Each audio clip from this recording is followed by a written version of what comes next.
नमस्कार, आदाब। मैं खुशबू अख्तर, आप देख रहे हैं पल पल न्यूज। सुप्रीम कोर्ट में बार बार मोहलत मांगने का मतलब ये है कि मोदी सरकार वक्फ कानून पर पूरी तरह से फंस चुकी है। खबर ये है कि अगली सुनवाई में जस्टिस गवई वक्फ को कैंसिल करने का दम रखते हैं। तो क्या जस्टिस गवई को वक्फ की सुनवाई को हटाने की तैयारी है? क्या जस्टिस गवई नोटिस से भारतीय जनता पार्टी की हालत खराब हो गई है? और क्या इसीलिए रातों रात कॉलेजियन सिस्टम को ही बदल दिया गया है?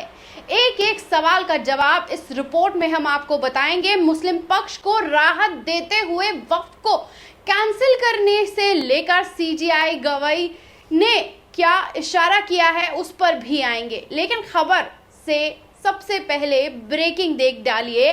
खबर देखिए कि किस तरीके से खेल अपने चरम पर चल रहा है। लॉ ट्रेन की खबर में ये साफ तौर पर लिखा गया है कि नई सुप्रीम कोर्ट कॉलेजियम के गठन जस्टिस BR गवई के मुख्य न्यायाधीश पद की शपथ के बाद बदलाव किया गया है। तो खेल समझने की जरूरत है दोस्तों। पहले तो राष्ट्रपति ने सुप्रीम कोर्ट के फैसले को चैलेंज किया, बयान दिया कि कैसे सुप्रीम कोर्ट राष्ट्रपति की लिमिट को निर्धारित कर सकता है।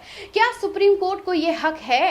क्या एक राष्ट्रपति इस तरह से बोल सकती हैं? तो दूसरी तरफ ब्रेकिंग बड़ी ये भी सामने आ रही है कि कॉलेजियन सिस्टम को अब पूरी तरीके से बदल दिया गया है। अचानक से वो सब हो रहा है जो पहले कभी नहीं हुआ था। खबर है कि जस्टिस विक्रम नाथ को भी सुप्रीम कोर्ट कॉलेजियम में अचानक से शामिल किया गया है, क्योंकि जस्टिस AS कोका 2024 मई 2025 को रिटायर होने वाले हैं। देखा जाए तो ये एक छोटा सा फैसला है, छोटा सा बदलाव है, लेकिन सवाल तो इस बात पर खड़ा हो रहा है कि आखिर क्यों आनन फानन में ये फैसला लिया गया है। आखिर क्या सीजेआई गवई की शपथ लेते ही जो कॉलेजियम सिस्टम है उसे बदलना पड़ गया? आखिर क्यों AS कोका को 24 मई को रिटायर होने का इंतजार तक नहीं किया गया? और क्या सबसे बड़ा सवाल, क्या सुप्रीम कोर्ट पर वक्फ की सुनवाई की ठीक पहले दबाव बनाया जा रहा है? ये सारे सवाल इसलिए उठ रहे हैं क्योंकि यहाँ पर टाइमिंग बहुत इंपॉर्टेंट है दोस्तों। आपको बता दें कि एक महीने पहले ऐतिहासिक फैसला सुनाते हुए पेंडिंग बिलों को लेकर सुप्रीम कोर्ट ने राष्ट्रपति की 3 महीने की टाइमलाइन को निर्धारित कर दिया था, लेकिन तब वो राष्ट्रपति वहां कुछ नहीं बोली। लेकिन अब बोली हैं, और बोली तो तब बोली कि जब सुप्रीम कोर्ट ने वक्फ कानून के कैंसिल होने की नौबत सामने आ खड़ी हुई है। आपको बता दें कि वक्फ की सुनवाई से कुछ घंटे पहले राष्ट्रपति ने सुप्रीम कोर्ट के फैसले को चैलेंज किया है। उसके बाद नतीजा क्या हुआ आप सब जानते हैं। वक्फ की सुनवाई कैसे ही सुप्रीम कोर्ट में शुरू होती है टाल दी जाती है। किसी से कुछ छुपा हुआ नहीं है।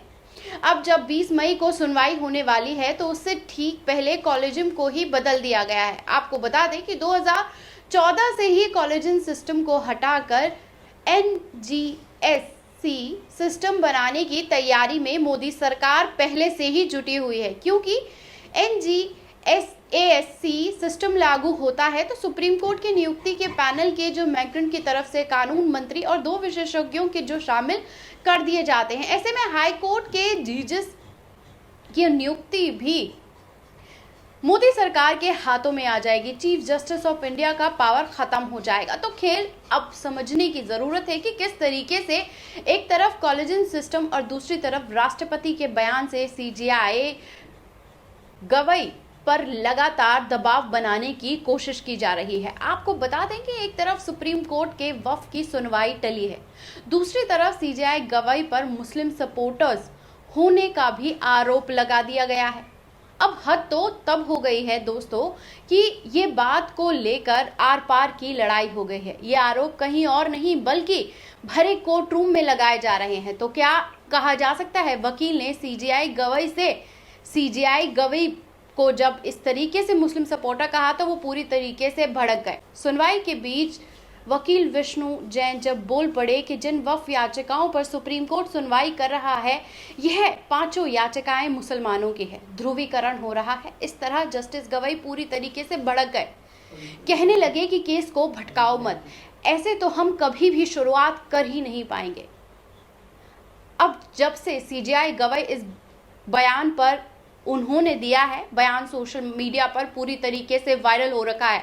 अंध भक्तों की टोली एक्टिव हो गई है। सीजेआई गवई को मुस्लिम सपोर्टर करार दिया जा रहा है। वैसे भी मैं आपको बता दूं कि जस्टिस गवाई के पिता कांग्रेस के सदस्य के तौर पर नहीं बल्कि 40 सालों तक कांग्रेस से जुड़े रहे। जस्टिस गवाई के भाई भी अभी भी राजनीतिक में हैं और कांग्रेस से जुड़े हुए हैं। ऐसे में उन पर भी काफी दबाव बनाया जा रहा है, लेकिन दबाव, लालच और धमकी से सीजेआई गवई को झुकाया नहीं जा सकता। आपको बता दें कि जब BR गवई सीजेआई पद की शपथ ली थी, तभी उनकी मां ने साफ कह दिया था कि उनको किसी भी कीमत पर झुकाया नहीं जा सकता। सीजेआई गवई डेयर डेविल है पूरी तरह से। आपको ये जान लेना जरूरी हो जाता है कि एक तरफ जहां सीजेआई गवई पर कई तरह के आरोप लगाए जा रहे हैं, तो वहीं दूसरी तरफ शपथ लेने से पहले ही साफ कर दिया गया कि चीफ जस्टिस ऑफ इंडिया के पद से रिटायर होने के बाद वो किसी भी तरीके का कोई पदभार ग्रहण नहीं करेंगे। आपको बता दें कि सीजेआई गवई ने साफ कह दिया है कि उन्हें किसी भी तरह की कोई राजनीतिक महत्वाकांक्षा नहीं है। एक तरफ सीजेआई गवई का ये बयान भी पूरी तरह से वायरल हो गया है। दूसरी तरफ आज की खबर ये निकलकर सामने आ रही है कि पूर्व सीजेआई चंद्रचूड़ को रिटायरमेंट के 6 महीने बाद बड़ी जिम्मेदारी मिल गई है। NLU दिल्ली में प्रतिष्ठित प्रोफेसर के रूप में उन्हें नियुक्ति मिल गई है और वो नियुक्ति तब मिली है जब वो नेता प्रतिपक्ष राहुल गांधी को अध्यक्ष बनाए जाने के पुरजोर विरोध किया है। तमाम विरोध के बावजूद भी चंद्रचूड़ पदभार लेने से इनकार नहीं कर पाए हैं। वहीं दूसरी तरफ सीजेआई गवई ने शपथ लेते ही मोदी सरकार को अलर्ट कर दिया है। साफ कह दिया है कि कोई दबाव, कोई लालच, कोई धमकी नहीं चलेगी। फिलहाल 15 मई को भी वफ़ की सुनवाई टल गई और 20 तारीख को इसकी सुनवाई मुकर्रर की गई है, लेकिन ऐसा बिल्कुल भी नहीं है कि सुप्रीम कोर्ट पीछे हट गया है। आपको बता दें कि अंतरिम रोक के बावजूद जब उत्तराखंड की आधी रात में दरगाह पर बुलडोजर चला तो सुप्रीम कोर्ट सख्त हुआ। सुप्रीम कोर्ट ने फटकार लगाते हुए नोटिस भी जारी किया है। बुलडोजर एक्शन पर जवाब तलब किया गया है। वहीं दूसरी तरफ जस्टिस गवई ने साफ कह दिया है, अगर आदेश का पालन नहीं होगा तो सबको देख लेंगे। खबर भी यही मौजूद है और वायरल भी है। खबर जो आप देख रहे हैं वो टाइम्स नाउ के बिग हेडिंग में लगाई गई है, जिसमें लिखा हुआ है कि वक्फ संशोधन एक्ट मामले में अगर पालन नहीं होता तो कोर्ट देखेगा। 20 मई को सुप्रीम कोर्ट में अगली सुनवाई है। खबर पर आप अंदाजा लगा सकते हैं सुप्रीम कोर्ट से मुस्लिम पक्ष को राहत मिली है। इसी राहत को लेकर मौलाना अरशद मदनी ने भी बयान जारी कर कहा है और ये कहा है कि ये इशारा है वक्फ कानून सुप्रीम कोर्ट से कैंसिल होगा और हमें न्याय मिलेगा। फिलहाल जैसे जस्टिस गवई पर दबाव है, राष्ट्रपति तक ने सुप्रीम कोर्ट के फैसले को चैलेंज किया है। सुप्रीम कोर्ट कॉलेजियम को अचानक से रातों रात बदल दिया गया है। ऐसे में सवाल खड़ा होता है कि क्या सीजेआई गवई के नोटिस ने मोदी सरकार के पूरे सिस्टम को हिलाकर रख दिया है? इस सवाल के जवाब में इस पूरी रिपोर्ट पर सीजेआई गवई के तेवर और मोदी सरकार की बौखलाहट पर आपको क्या लगता है? क्या लगता है आपको कि 20 मई को वक्फ कानून सुप्रीम कोर्ट में कैंसिल हो जाएगा? जो भी आप सोचते हैं कमेंट बॉक्स में आकर अपनी राय देना ना भूलिएगा और साथ ही साथ चैनल को सब्सक्राइब कर लीजिए, क्योंकि आपकी खबर आपके भरोसे के दम पर ही हम आपके सामने हर रिपोर्ट को तथ्य के साथ रख पाते हैं। शुक्रिया।